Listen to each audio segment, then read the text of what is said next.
Ken Wakuraya hamwe na family yake have sadly lost a loved one. Na Ken Wakuraya aihoritwo nĩ kĩeha kĩnene mũno na maithori has taken to his Facebook page to pen this tribute and also say goodbye and also share the sad news na mafans ake as he bids goodbye to his beloved Shosho akiuga the angels quietly came and took you away. No time was spared to say goodbye. No one had a time to whisper to you, Shosho, don't go. Goodbyes will not be forever. My goodbye simply means we will miss you. If there was a phone in heaven, we would call you and recall you back. Say hi to Simon and Julia. Na Ken Wakuraya nĩaronekana nĩararĩ na ndũgũ ya hakuhĩ mũno na cũcũ wake, but she has sadly rested. Na ũndũ ũcio gatiga Ken Wakuraya na kĩeha kĩnene mũno. He says if only he had time to say goodbye, one final goodbye to his cũcũ.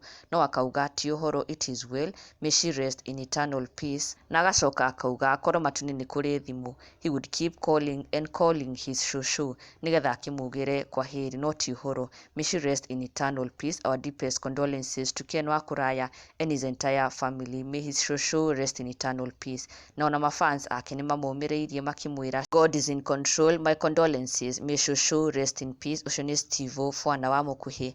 Onake Jesse akauga let cũcũ rest in peace. Shirozi P rest in peace cũcũ.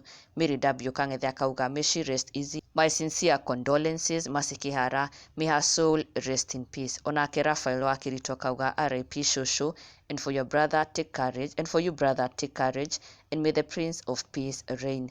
Onake Jane Wahome akauga may she rest in peace. Tabiji Chepkoril, may her soul forever bask in the dew of glory beyond. Nake Ndung'u wa Kahuro, poleni sana, may her soul rest in eternal peace.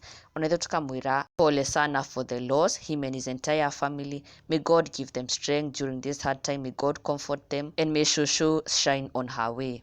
Na ndũkariganĩrwo gũsubscribe for the latest and best Kikuyu celebrity news.